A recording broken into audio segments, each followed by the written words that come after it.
Thank you kindly for joining us on the I Love CVille Show. It's great to connect with you guys through the I Love CVille Network on what feels like a spring afternoon in downtown Charlottesville, Virginia. This is the time of year, I think, when Charlottesville is at its best in central Virginia. Spring, summer, and fall, 3 fantastic seasons for tourism, for activity around grounds at UVA with John Paul Jones, with Scott Stadium and football.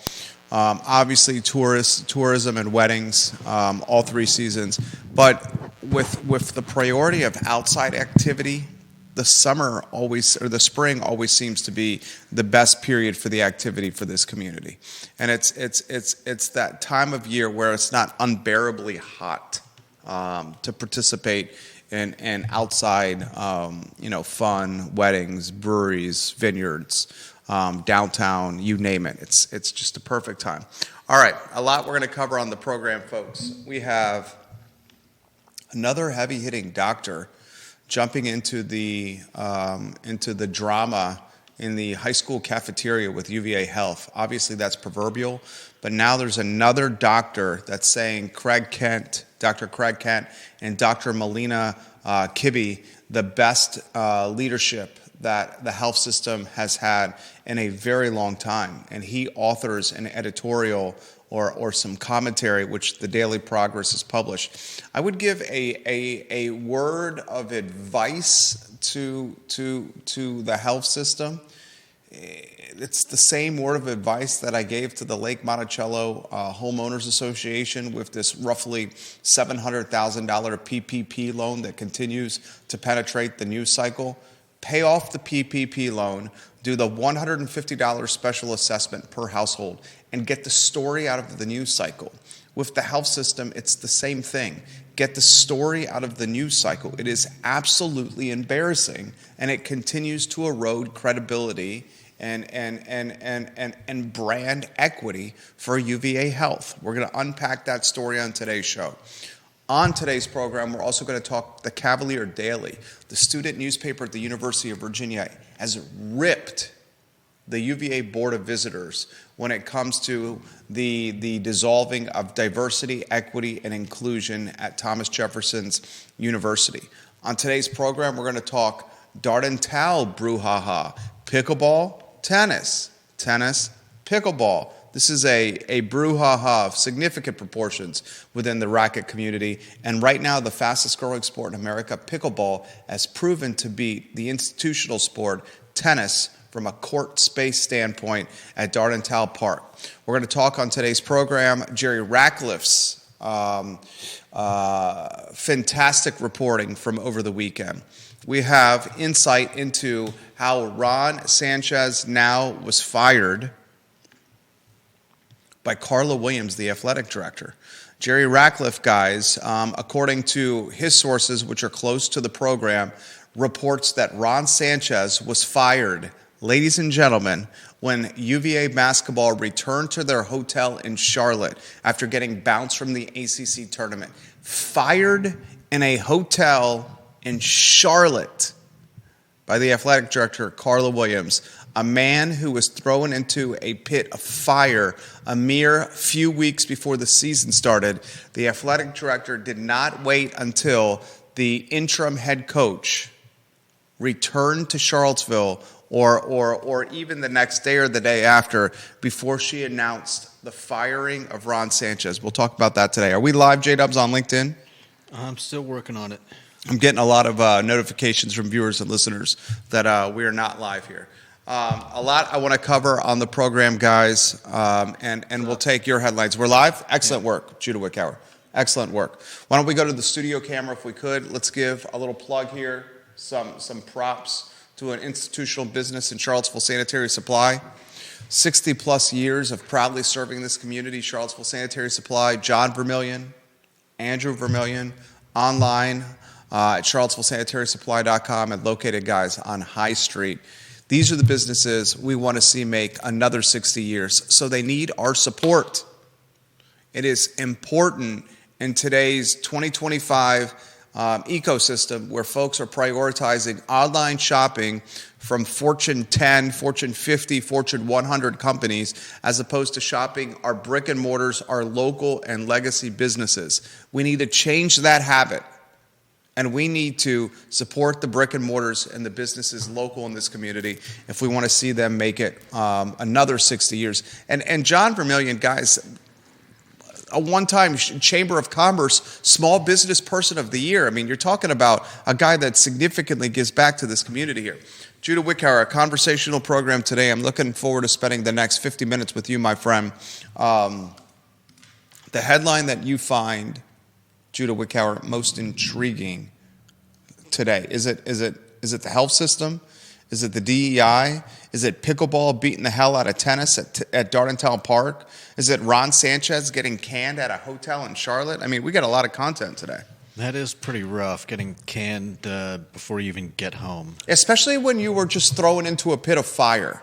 Yeah. And didn't even know you were going to be the head coach of UVA. Right. He was given a raw deal from the get. Now, from the jump. Now, a lot of people are saying this guy was paid $1.5 million to be the interim head coach. That's a lot of money. Here's the point, though. If Ron Sanchez does not get another job, another head coaching job, because of this year of what? Tumultuous performance, struggling performance, underachieving performance, this could impact this guy's career long term. We'll talk about that. Which headline most intrigues you, Judah? I think it's wild that we continue to see stuff come out about UVA Health. It's like back and forth and back and forth right. and back and forth. There's no consistency, and I appreciate that there are some people who seem to know a lot about the system who are backing the leaders, but that doesn't really address the issues, I think, and it doesn't explain why there are so many who seem disaffected. It's insane of how many not insane is not the right word. It is jaw dropping. It is surprising. It's bewildering. It just stuns me of how many heavy hitters, extremely well-paid individuals, extremely reputable and credible professionals. We're talking the top of the top in the medical profession that are jumping into this cafeteria fight. We have on one table Kent, we have Kibbe, two doctors. We now have this new guy, Dr. Neil Castle.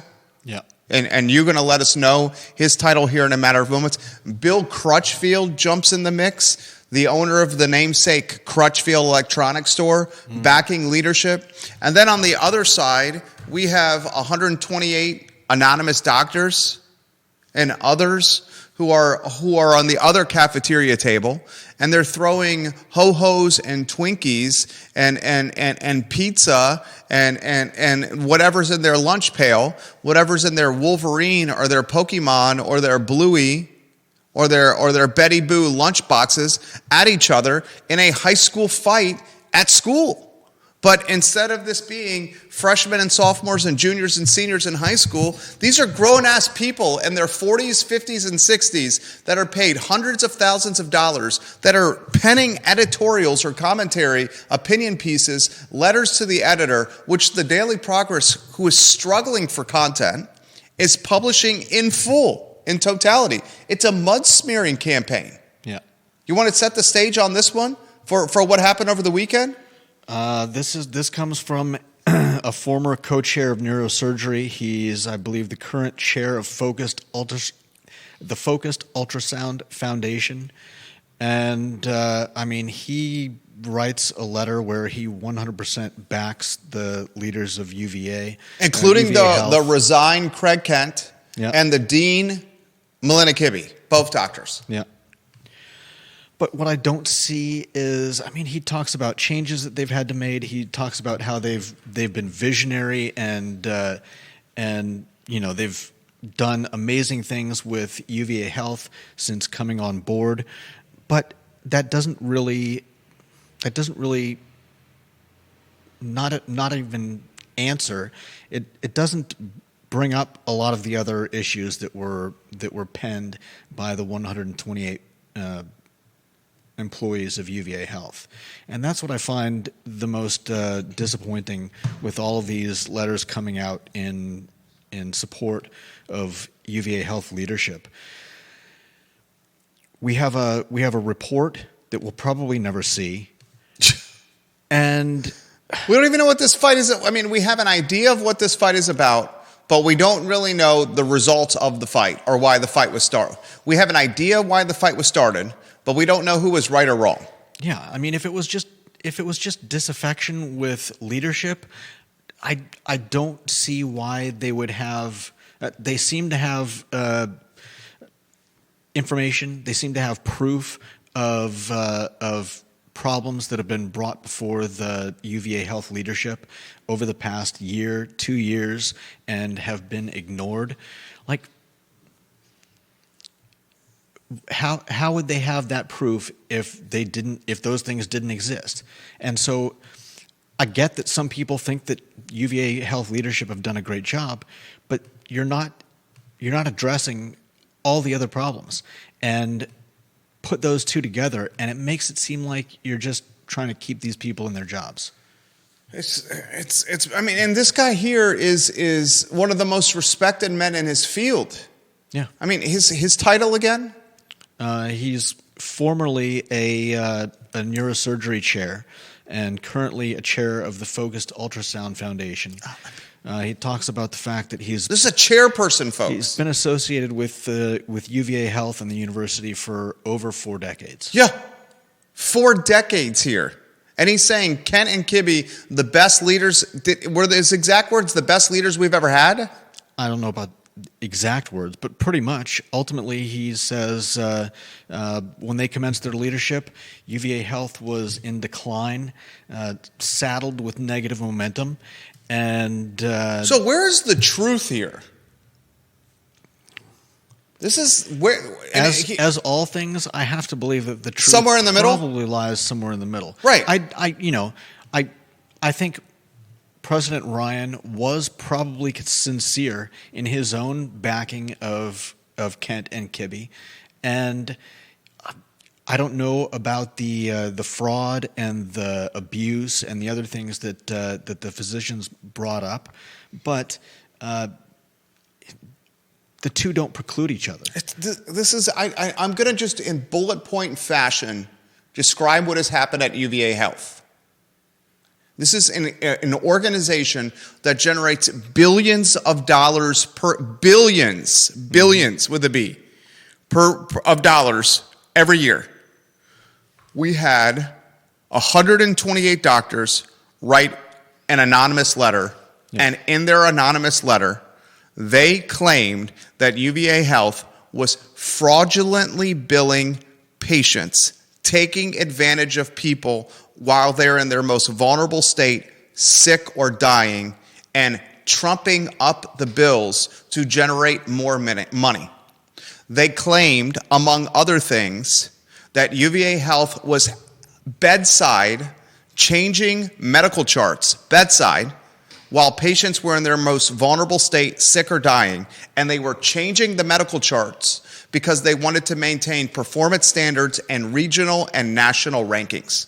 They claimed in this anonymous letter that leadership of the health system, C-suite and slightly below, was using white-collar racketeering tactics like backroom dealing, bullying, leveraging promotions or demotions to maintain power. We're talking cronyism. This was documented in anonymous commentary sent to us and other media outlets. After this anonymous commentary gets published in the paper of record for Charlottesville, the Daily Progress, and discussed significantly on this talk show, we then have Bill Crutchfield of the Crutchfield Corporation write a letter to the Daily Progress backing Craig, Kent, and Kibbe and shaming the anonymous doctors. Then Jim Ryan releases a statement, the president of UVA, an embattled president. He says these 128 doctors are nothing but the proverbial bitter teenagers at the school that are always angry and full of angst. Like any corporation, a small 7 or 8% or a small single-digit percentage of the employed team that will be disgruntled like any corporation, basically demeaning them. Then he throws shade at the Daily Progress for covering this story, questioning the integrity of the Daily Progress, Jim Ryan. Literally, this is what happens.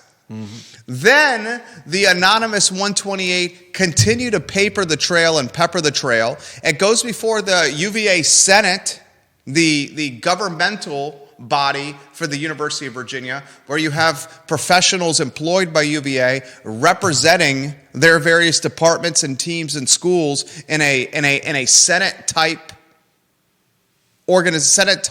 of government. They are bringing this up, which is papering the trail. An investigation is launched by the Board of Visitors. They hire a D.C., Northern Virginia-based law firm. This Northern Virginia, D.C.-based law firm investigates what happens. Was it last week that investigative report is presented? Last week, the week before, to the Board of Visitors, and on a nighttime meeting, on an evening after the sun had fallen, the CEO resigns. Yeah. Unexpectedly resigns. UVA says, we're not going to give you this report. A few days after the CEO resigns, who's making $1.5 million a year, $1.5 million a year, a guy who got a raise, $500,000 raise year over year. This is all documented, all you can find online. Then, ladies and gentlemen, a fake resignation letter gets sent to us, gets sent to media. This fake resignation letter is a resignation for the dean of the medical school, Dr. Melina Kibbe, who was one of the two people highlighted in the UVA doctors, the anonymous 128, the letter that was initially launching this smear campaign. This fake resignation letter also has a fake resignation video accompanying it. A fake resignation letter and a fake resignation video. This drives UVA to make a statement to all of us saying, hey guys, Melina Kibbe didn't really resign. This letter was fake and it was authored by somebody we don't know. How you do a fake resignation video, it's either genius or sick and perverted. Maybe it's all three. It's either genius, it's either sociopathic, it's either borderline criminal. I mean, certainly sinister. I haven't seen it. It could just be a photo of her with someone speaking in the background. This is just an insane turn of events. Now, over the weekend, we have a man who's been employed by UVA Health. Don't forget, there was another man who retired, who left his post. Oh, that's right. Another guy that was on a board at the University of Virginia who just last week quit and said, I can't deal with this drama. These people are shaming Craig Kett and Melina Kibbe. I can't deal with it. I'm just going to quit. And they're great people. And he didn't even see, he admitted he didn't see the investigative report. He couldn't. They're not releasing it. Yeah. This is a Netflix documentary. And now we have a man who's been employed by the University of Virginia for 40 plus years, who's a neurosurgeon, who's a chairperson, who's a on paper and in real life Superman of medicine, who's penning commentary to the newspaper saying this smear campaign is bogus. Yeah. You cannot make this up. You cannot make this up. And one of the best things that's happened to the Daily Progress is this fallout, because the Daily Progress is struggling for local news because it doesn't have staff to write anymore, because Lee Enterprise, the publicly traded company, has slashed the budget and it's laying people off. Well, guess what? They just have to publish firsthand commentary and perspective from the doctors at UVA Health. Let's publish the anonymous 128. We'll publish their letters in full. Now they've got... Let's publish Bill Crutchfield's letters in full. Free content. Let's publish all this shit. It's just free content from these people that we're clinging to. And then the Daily Progress puts it behind a paywall. Oh, you want to read this? You're going to pay us. Oh, we didn't write it. We don't have to pay for this content. We're just going to slap it behind a paywall. This is the best kind of business ever for the Daily Progress. Take content from people who are angry and disgruntled and bitter and have a vendetta or axe to grind and publish it on their website and put it behind a paywall, all the UVA doctors are going to pay for it because they want to know what's going on. Mm-hmm.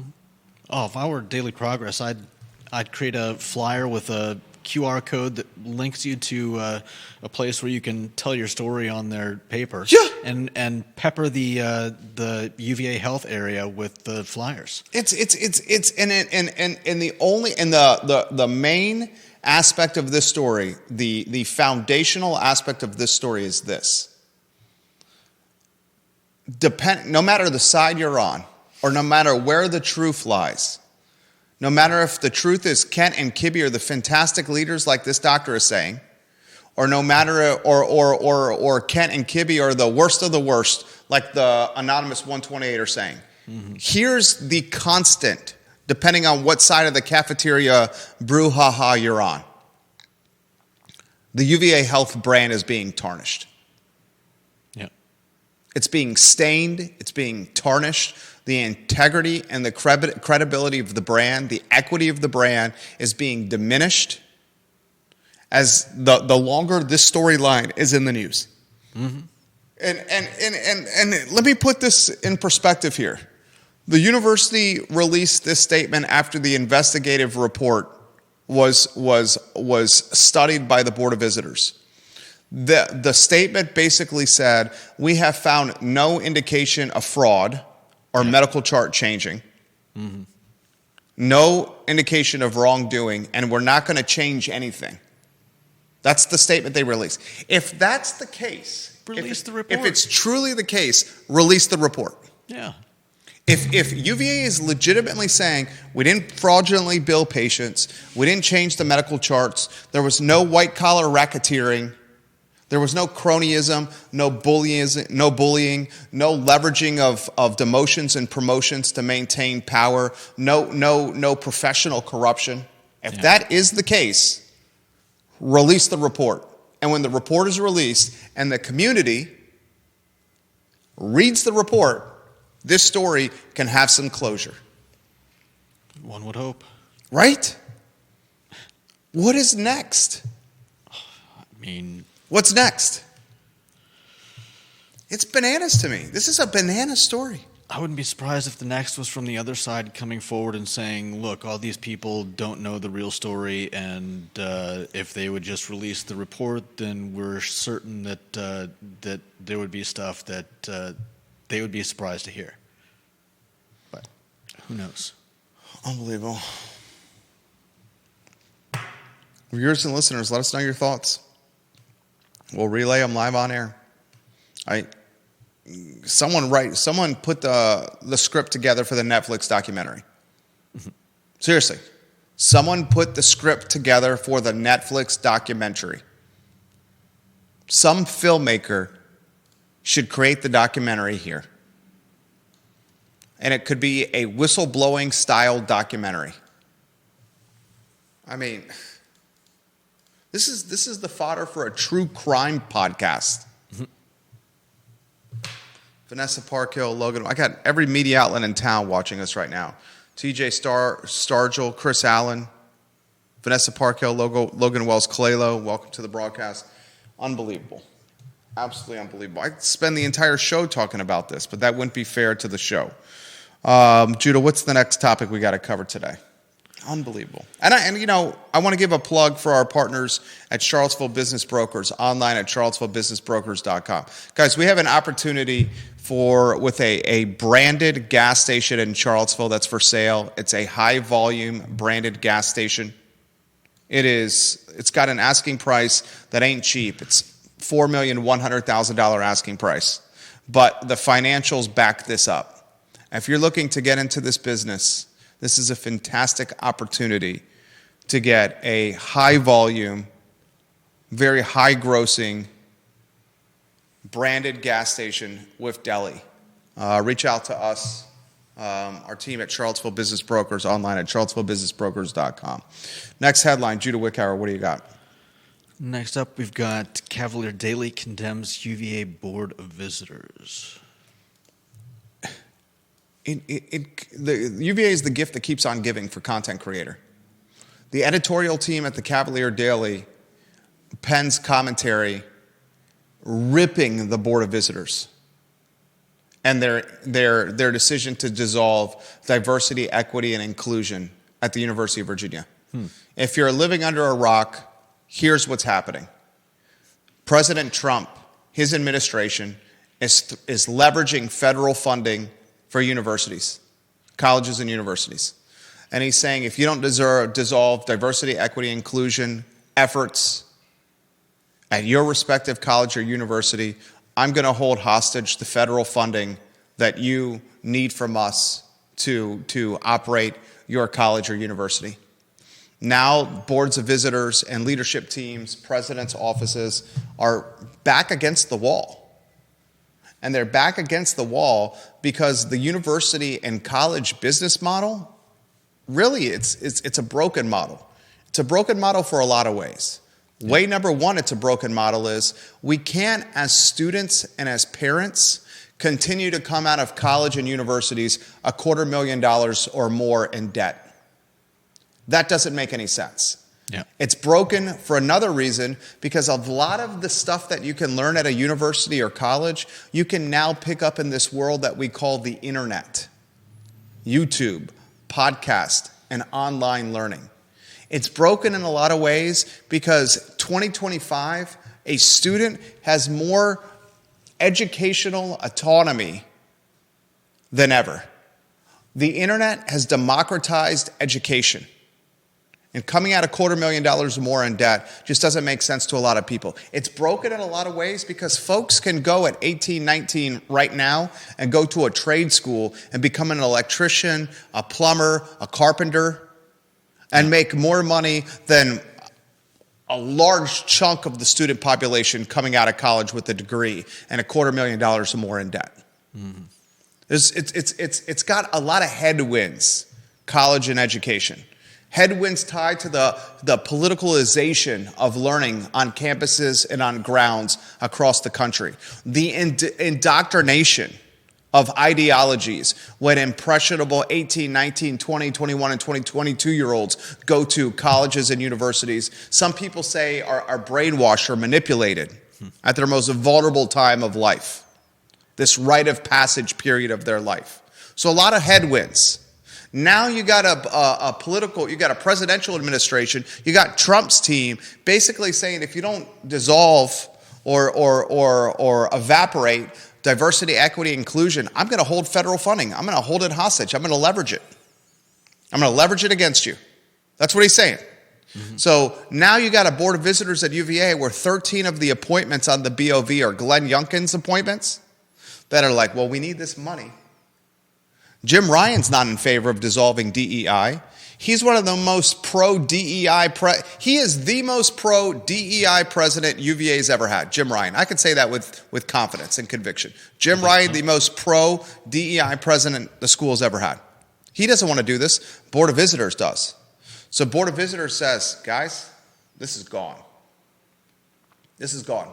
And just like the UVA health story, the right answer is somewhere in the middle. The right answer is not the complete evisceration of diversity, equity, inclusion at the University of Virginia. It's not the right answer.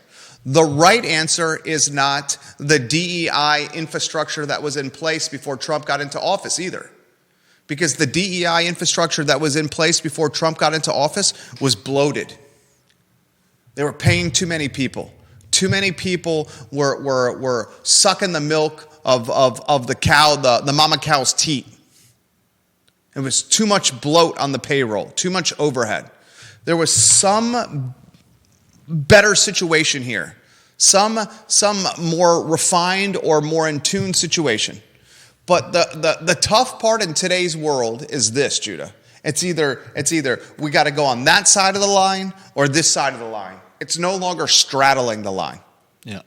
There's no longer the ideologies that were the Ronald Reagans or the JFKs.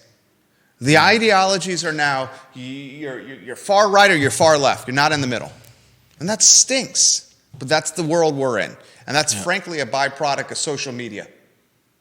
Okay? So now Virginia, UVA, is saying DEI is done. Completely done. Cavalier Daily, the student newspaper, says, we're going to rip the BOV. Screw them for listening to Trump. BOV's like, we need this money. We can't risk this federal money. If we risk this federal money and we don't get it, we have to lay people off. Cavalier Daily's like, you're just making this university white and homogenous and wealthy by doing this. BOV's like, oh, you roll your eyes? I mean, do they have proof of that? Do we think that without the DEI office, UVA would stop admitting people of color, people of different religious, social, whatever backgrounds? Would you say the University of Virginia is the most, and I attended the University of Virginia. Dad attended the University of Virginia. My brother attended the University of Virginia. We live in Charlottesville. We drive through grounds. Would you say it's the most diverse student body? I'd need to see a breakdown. I would bet you the spectrum of race with the student body at the University of Virginia is overwhelmingly white. Should we put a prop bet on there of some kind? No. Okay. What is the percentage of white students at the University of Virginia? If I said the percentage of white students at the University of Virginia would be 50% white, would you take it the 50% side or the non-50% side? You're saying would I take over 50? I guess you seem to think. No, I'm genuinely asking you a question. Let's put a prop bet in play here. Let's not. Why? Because I don't know the numbers. I don't know either. I don't know either. That's why it's a prop bet. But I can do the eye test when I'm in Charlottesville or I'm on the corner or I'm at Scott Stadium or I'm at the Dish or Davenport or at the John Paul Jones Arena or driving through grounds or watching folks play pickleball or at New Dorms or Dirty Nellies. Doesn't seem that diverse to me. Okay. You know, but I want to emphasize that what I think the DEI path that UVA had, I don't think it was right. I think it was bloated with administrators. Do I think taking a nuclear bomb and eviscerating the entire movement was the right plan, though? I don't think that's the right plan either. I think there should be some emphasis on diversity at the #1 university in the Commonwealth and one of the top universities in the world. Don't you? Sure. At least the Board of Visitors is saying this. We're not going to raise tuition. Or they don't want to. They don't want to. I mean, think about that. Yeah. Let's at the very same time we're going to take a nuclear bomb and eviscerate the DEI efforts at UVA. We're also going to raise tuition. How's that going to look? Yeah. How's that going to look? Like you're trying to get rid of anyone that can't afford the new prices. Like you're trying to create a wealthy, homogenous university and student body. Yeah. That's how it looks. Let's cut to the chase. That's how it would look. This is just, it's we have insanity going on here. I don't even recognize this school anymore. I've lived in Charlottesville for 25 years. My dad is a 72 graduate of UVA. We've been going to the university since we were little kids, my brother and I. I don't even recognize the school anymore. It is drowning in quicksand, grasping for a lifeline of brand identity. If I said to you today, what is the brand identity at the University of Virginia? What would you say? What is the brand identity of the University of Virginia in 2025? Viewers and listeners that are watching this program, James Watson, Neil Williamson, Dr. Bryce, Carol Thorpe, Lonnie Murray, Brittany Gray, Scott Aaronworth, great question for you, Michael Ivey. We got 5 states watching this program. 6 states watching this program. What is the brand identity, Judah Wickower, of the University of Virginia in 2025? The Cavalier. The Cavalier, that's the mascot. That's not the brand identity. Okay. Used a couple of sentences to describe the brand equity and the identity of the University of Virginia in 2025. I would say it has to do with the pavilion, The pavilion? You're talking about the rotunda? the rotunda. Yeah, I don't know. I'm not sure what you're asking. You live in this community. What is the brand identity? I mean, it has to do with Jefferson. It has to do with rotunda. It has to do with John Blair, I would love to know your answer to that question. Deep Throat would love to know your answer to that question. I would say it's a university that is in brand transition, struggling with controversy and scandal, unable at this point to find firm footing with its mission statement, its vision, and its direction. That's what I would say. It is dying the death of 1,000 scandalous cuts. Triple homicide, UVA, investigation report, hidden, unreleased, parent of one of the football players who are dead, mom. She says, I just want to know what happened to our son the day he was killed.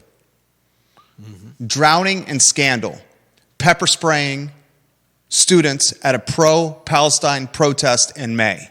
Drowning and scandal, UVA Health claims by insiders, actual people on the payroll, doctors and physicians, that medical charts were changed to maintain performance standards and patients were billed fraudulently while they were sick and dying.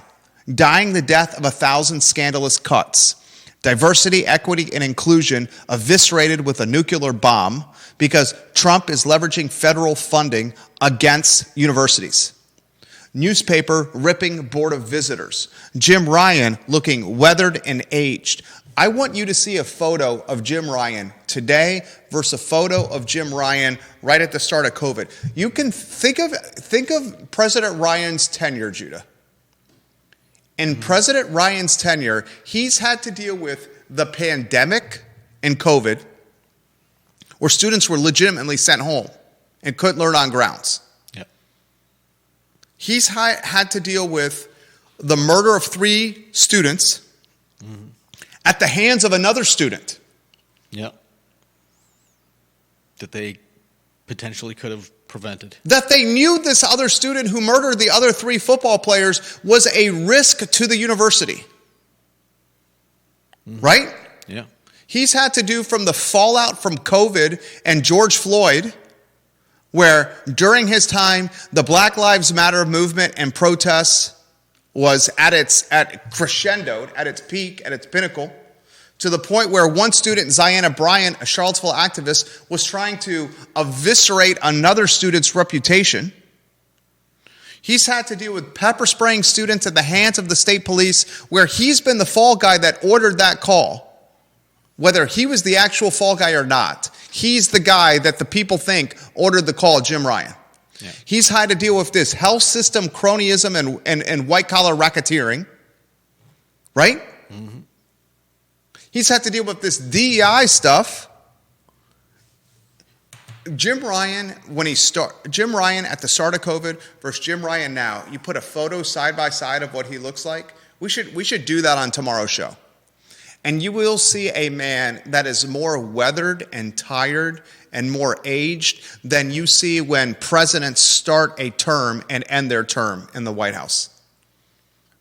U.S. presidents, not college presidents, U.S. presidents. They notoriously or infamously age at the start of their term and the end of their term. We always look at the side-by-side photo.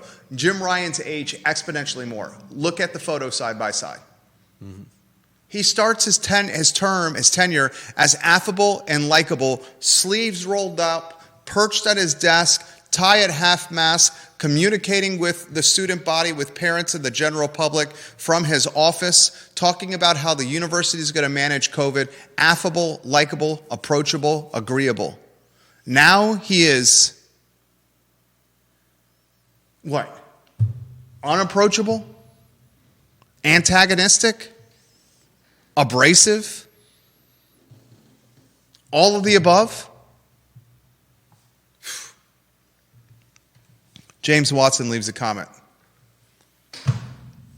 James Watson, respect this man's opinion tremendously. He says the brand identity of UVA is simple. You need to be wealthy to partake at UVA. That's what he says the brand identity is. James Watson's a University of Virginia graduate. Anytime that man leaves a comment, I read it immediately. Respect that man tremendously. He says the brand identity is simple. You have to be wealthy to partake at UVA. He also leaves this comment. Love when James watches the show. He says, a lot of people don't realize that DEI supports organizations like the UVA Women's Center. It makes certain that veterans get any assistance they need upon returning to school, and for people with disabilities to have access via ramps and other technology necessary to obtain an education. Absolutely. DEI on paper is just being labeled as divisive. It's being labeled as prioritizing students with admissions that are not as qualified as other students. But if you really dig into it, you'll see that a lot of the efforts with the DEI office were going to movements and efforts and causes that we didn't really acknowledge or know about that are actually really, really important. That's why when I started my commentary on this, the DEI initially, before Trump, had to change. It had to change because it was bloated with payroll. Yeah. But it did not need to be eviscerated like it is now. And right now, it went from one extreme to a completely other side of the spectrum that is the absolute opposite extreme. Yeah. It's not the middle. It's not straddling the line in the middle. Mm-hmm. And that's to the detriment of the university experience, folks. Vanessa Parkhill, watching the program, she cites a Jefferson Council article. She says, according to an article published by the Jefferson Council, and Judah, you may have seen this. She says, according to an article published by the Jefferson Council in 2023, white students officially became a minority entering the first-year student body in 2023 at 47%. She says, according to the U.S. Census Bureau, the population of the U.S. that is white alone is 75%, estimated July of 2024. And she says to imply that non-white students are not likely to be admitted to UVA due to their race undercuts the intelligence and accomplishments of those students. Vanessa Parkhill watching the program. I want to trust but verify. Queen of Earlysville, Vanessa Parkhill, respect her tremendously. I want to trust and verify those metrics. I mean, I've got some numbers here. Before you read those numbers, you should cite your source. This is from UVA, College and Graduate School of Arts and Sciences enrollment data as of fall 2021. So okay, fall 2021, a bit aged with its numbers are a little behind with its data, but I'm very inclined. Gene Murray, I'm going to get to your comments. He's offering perspective on. See, this is the problem with data. Is Gene Murray on LinkedIn says UVA is 52.8% white, which is a contrasting statistic that Vanessa Parkhill and Earlysville offered. Then I'm going to get to John Blair's comments here. You give your statistics. Look at how the statistics are all fudged. What's your statistic? And what's your statistic? Okay, here's the statistic from 2021. White students were 55%. We had Hispanic students at 7%, Black African American students at 7%, Asian students at 16%. Okay, so we have three extremely smart people. We have Vanessa on I Love CVille Group, we have Judah Wickhauer, and we have Gene Murray on LinkedIn, all giving a different statistic on the student body at the University of Virginia from a race demographic standpoint. I think Vanessa Parkhill may be correct. I'm looking at some other. I'm looking at an overview that shows that in 2023, 40% of first-year students were white. 47%. And as a contrast, I'm looking at some figures from UCLA, other side of the country, completely different. What's that number? Area. They've got 25% undergraduate white students, 22% undergraduate Hispanic students, 35% Asian and Pacific Islander students, undergraduates, African American at 6.5%. So there are clear differences, but there are also some surprising similarities. John Blair's comments coming up here. John Blair says this, Jerry, I agree that UVA is in transition. I just don't know what the school really is any longer. John Blair says James Watson is correct. I don't think UVA is a place for anyone except the upper, middle, and upper class. He has a question for you and I, Judah, John Blair does. Mm-hmm. If your son was 17 or 18 years old and going to college next year, would you rather him go to Virginia Tech or UVA? That is a challenging question for me to answer, and it pains me in my soul the fact that I'm challenged answering that question. As a guy who, if you take a knife, Judah, you have your pocket knife on you? I do. Can you pull it out of your pocket and cut my arm, please? Do you have your pocket knife? Can you pull it up and show it on camera, please? Are we going to see if you bleed UVA? Yes. We're going to see if I want you to slice my arm here, and I want to bleed. Can you cut the blood? Oh, pull the blade out, please. Are we really? Yes. I want you to cut me with that on my arm, please. And I think it will bleed orange and blue. Let me see the blade. Is the blade open? Okay. Is that on camera?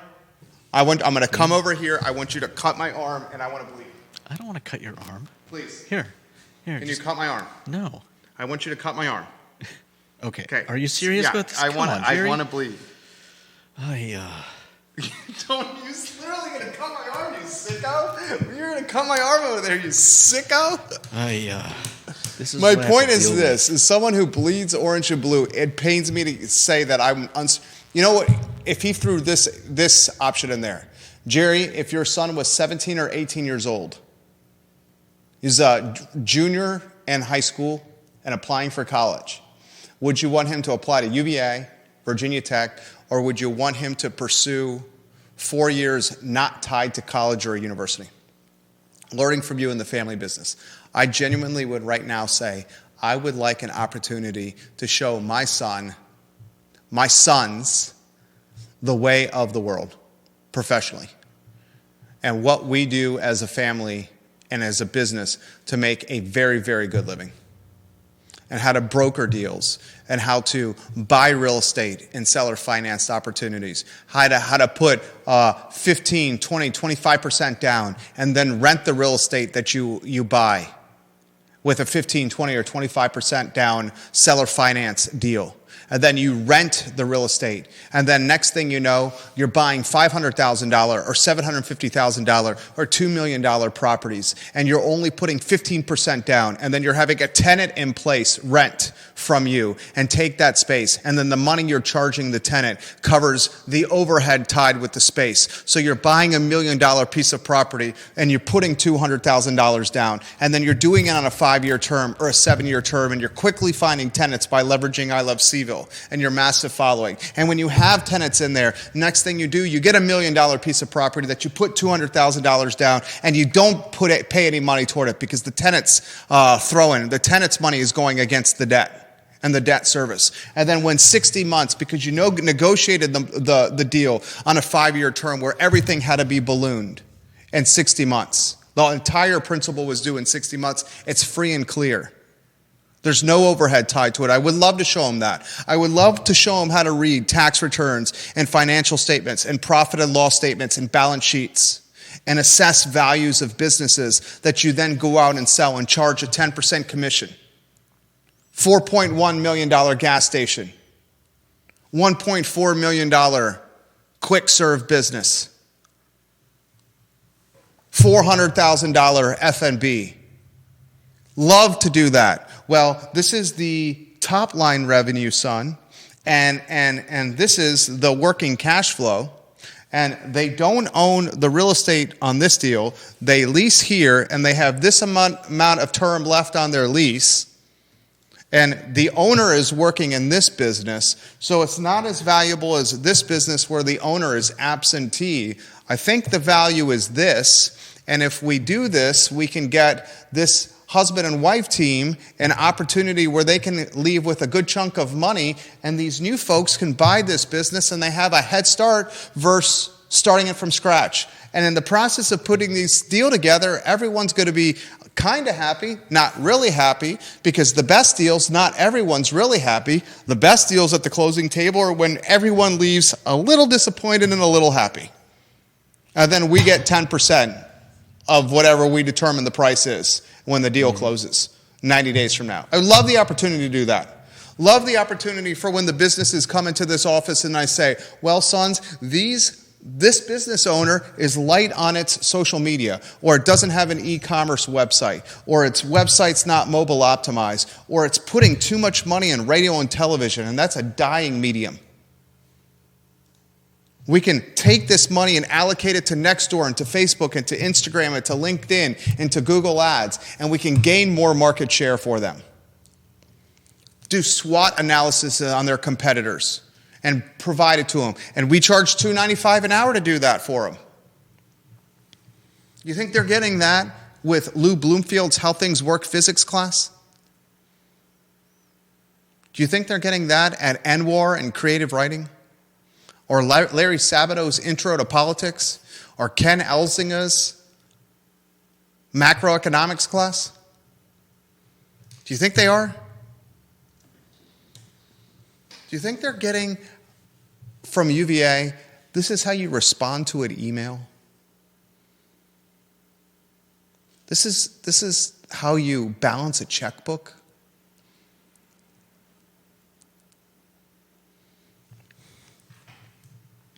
This is how the business is got a lot of cash on hand at the end of the year.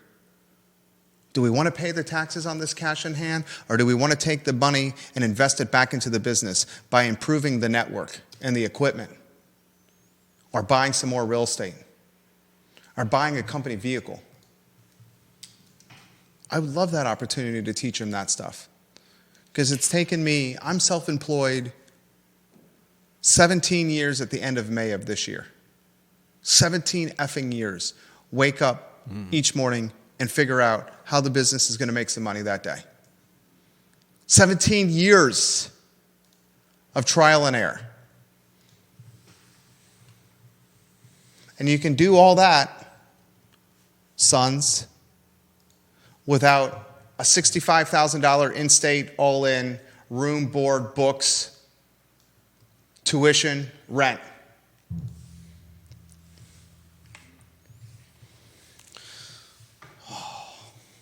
Insane. 128. I got a 145. Vanessa Parkhill says she's got links. Where are the links on the I Love CVille group page, Vanessa? Links to the data that she shared on the I Love CVille group. For the viewers and listeners that are watching this program, this show is airing right now on 15 Facebook pages, including the I Love CVille group that's got more than 4,000 followers, the I Love CVille Facebook page with more than 7,100 followers, the I Love CVille Food Facebook page with nearly 8,000 followers, and my Facebook page with 6,500 followers, 15 Twitter accounts, LinkedIn, iTunes, Apple Podcasts, YouTube, Rumble, Fountain, and some apps that I don't even know exist, but Judah's very strategically positioned us on.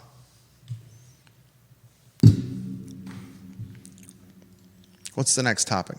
Ginny Hu, her photo on screen. Veteran programs are not tied to DEI funding unless schools specifically house them under the umbrella of their DEI office. I am not sure where UVA keeps theirs. That's in response to James Watson's comments.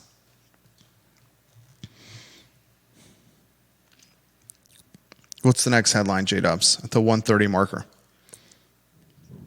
Next, Gene Murray, thank you for sharing your commentary. Welcome to the program. I think this is your first comments on the show, Gene Murray. Next headline, what do you got, J-Dubs? DEI programs may prove hard to scrub from UVA. I think we've covered that well. Okay. Next topic, what do you got? Darden Towe Park, tennis in, pickleball out. I want to spend just a little bit of time on this. Just a little bit of time.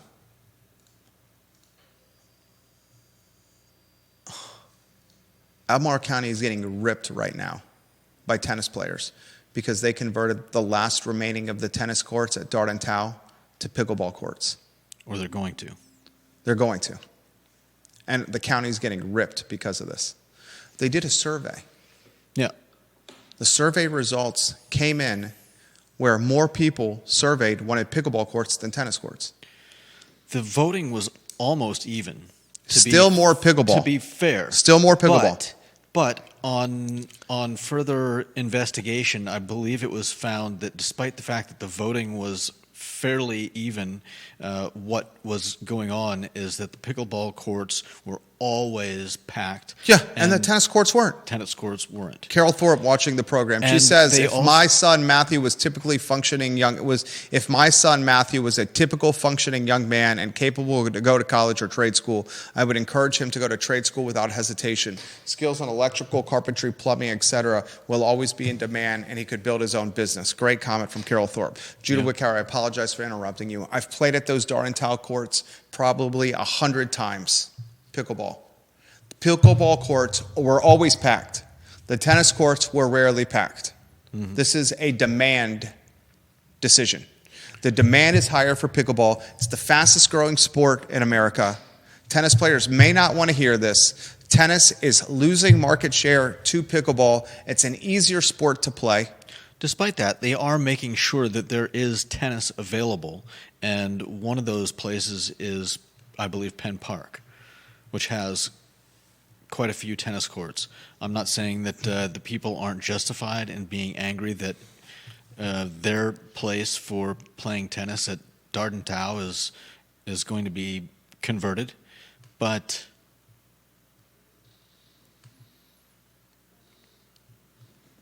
what are you going to do? Philip Dow says, Jerry, you and Judah are smart men. I respect both of you. Thank you, Philip Dow of Scottsville. Thank you.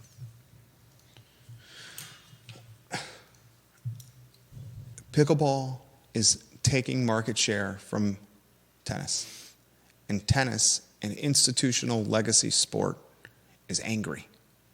Yep. Pickleball is to social and digital media as tennis is to radio and newspapers. Pickleball is to podcasting and social media as tennis is to the yellow pages and the carrier pigeon.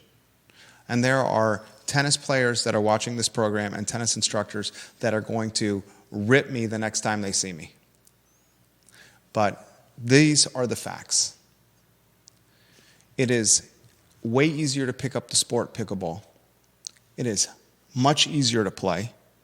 It's less physical. You can do 4 pickleball courts where 1 tennis court is. So you could have 4 times the players than you do with tennis. And Albemarle County is about servicing demand, taxpayer demand. That's what it's about. And I'll get ripped for that by the tennis community. I love tennis. I love tennis. I love all racket sports. I love all racket sports. I love playing squash, single squash, double squash, pickleball, tennis, racquetball, platform tennis, padel. Love all racket sports. Enjoy playing them. Would like to be better at squash than I am. Enjoy playing them. But the facts are the facts. Pickleball is eating tennis's lunch. Next topic. 1:34. I got a 1:45 phone call with a couple that wants to buy a business. It's an important call here. We got to keep you on track here. Got 11 minutes. Next topic. What is it? In a baffling turn of events, the U.S. Post Office in Virginia is offering early retirement incentives, despite the fact that we clearly have a crippling problem with getting our mail out on time. I don't know what to say about this. We have a P.O. box at the U.S. Post Office. Mm-hmm. Getting mail is a utility. The mail is a utility. It is a utility. Yeah. We need to figure this out. Mm-hmm. It is a utility. Some of us can pivot to receiving checks from clients through ePay or through QuickBooks or through online capacities. Some of us cannot. Some of us can pay our bills digitally. Some of us cannot. Mm-hmm. Some of us still use snail mail and stroke a check. The post office needs to figure this out. And like Judah said, offering early retirement and shrinking the labor pool at the post office, I don't see how that makes sense. Unless the argument or the concept is you're taking away the folks that are just sucking on the teat. They're projecting about 10,000 workers will take advantage of the incentive. This comes as the Postal Service in Virginia continues to experience mail delivery delays. It's and absolutely bananas. And local distribution centers are struggling with on-time deliveries. Georgia Gilmer says, Judah, Penn Park is crowded and hard to get courts. Okay. And she says, converting Tonsler Park to pickleball courts as well, Charlottesville is. Bill McChesney, there's more pickleball than basketball going on at the court at ACAC Albemarle Square. Pickleball is taking over central Charlottesville and Albemarle County, folks. It's taken over Lake Monticello's tennis courts. Pickleball has. It's taken over Greencroft, Boar's-Head, Farmington, ACAC, Tonsler Park, Darden Park. Colleen, Lauren, and Chris are doing CVille Smash in the old Marshalls at Seminole Square. It is the rage, pickleball. Is the rage. It's got ESPN covering its tournaments. Next headline at the 136 marker. Is this Ron Sanchez? No. We got 6-story, 180 affordable units potentially coming to 1,000 Wertland. All right, let's save that for tomorrow because I want to spend some time on that. That's from Sean Tubbs' reporting. Sean Tubbs does a great job. Is the last headline Ron Sanchez? That is the 8th headline. We're going to talk about this tomorrow at 10:15 a.m. with Jerry Ratcliffe on the Jerry and Jerry Show. On the I Love CVille Network tomorrow at 10:15 a.m. Jerry Ratcliffe reporting over the weekend. He's a Virginia Sports Hall of Famer. He's a friend of the program. My first boss. Worked for him at the Daily Progress. Fantastic human being. I hope Jerry Ratcliffe hears this. Tremendous respect for Jerry Ratcliffe. He's the star of the Jerry and Jerry Show tomorrow at 10:15 a.m. on the I Love CVille Network. He reports over the weekend on Saturday that Ron Sanchez, according to his sources, learned of his fate while in his hotel in Charlotte before he went to the airport to fly home. He was informed, Jerry Ratcliffe reports, by UVA Carla Williams when Sanchez and the team returned to the hotel. So he flew home after losing his last game of the season in the ACC tournament. He flew home with the knowledge that he was fired. Yeah. As opposed to getting to his house in Charlottesville, being with his family, and having a day to digest, a night to sleep. No doubt. And then coming into his office or being asked to come into the athletic director's office. Right. To hear from her face to face. Mm-hmm. Instead, he was fired in his hotel room, Judah. Yeah. It's weak. That is so weak. How do you characterize that kind of firing? I mean, if I knew the person that was doing the firing, I might say it was cowardly. I would 100% say this is cowardly. This is like breaking up with your girlfriend with a text message. I'd say even more than cowardly, it's just plain callous. It is lacking character and honor. It's cowardly. And what really sucks about this is Ron Sanchez was thrown into the lion's den. Was that Shadrach and Abednego? What was his name? Shadrach, Meshach, and Abednego. Weren't they thrown into a lion den? No, that was Daniel. Daniel was thrown into the lion den. They were thrown into a... What were Shadrach, Meshach, and Abednego thrown into? Well, they weren't thrown in, but they walked into a furnace. Okay. Ron Sanchez is Daniel more than Shadrach, Meshach, and Abednego. He was thrown into a lion's den. Mm-hmm. How did Daniel do in the lion's den? Pretty well. Talk to us what he did. He prayed. Ron Sanchez prayed. And you know what happened to him? The lion ate his head and killed him. Took his body, bit it in half, and ate his torso and his cabeza. He's got no job. People are going to be like, he got a boatload of money. He got $1.5 million. You know what $1.5 million is after taxes? What does the government take, 65, 70% of that? 65%? Okay, so this is what this guy did. That's 66. He got $975,000 after taxes. And what does his professional upside look like? Is he ever going to be a head coach again? If Ron Sanchez was given this, if he had a DeLorean and a flux capacitor and Doc Brown by his side, and Doc Brown said, hop in this DeLorean and set the flux capacitor to March 9th, Charlotte, North Carolina. Marty's not in the DeLorean. The DeLorean's going to fly into Charlotte into this hotel. This is what's going to happen to you in a year. You can take this job as the interim head coach and take your pay from $300,000 and some thousand to $1.5 million. But this is what's going to happen to you. I would bet you $100 Ron Sanchez would say, I do not want that job. Because who's going to hire Ron Sanchez now? Has he just screwed his head coaching potential, his future, forever? We're talking about a man in his 50s here. Potentially. Right? This is how UVA treats a guy who's coming in as an interim head coach, who's Daniel and the Lion's Den. Because Jesus of basketball, who walks on water and takes some fishes and loaves and feeds the John Paul Jones Arena, decides to retire a couple of weeks before the season starts. I mean, I wouldn't call him that, especially not with how he did Sanchez wrong. Insanity. Carla Williams cans him while he's in taking the mint off his pillow in his hotel room after Georgia Tech Ramblin' wrecks him. Insanity. What is this world we live in? What happened to honor? Well, in exchange, now you have a cell phone. What happened to honor and face-to-face communication and doing things the right? You know what I've learned? It's taken me a while to learn this. This is another thing you don't learn in college. The right way is oftentimes the hard way.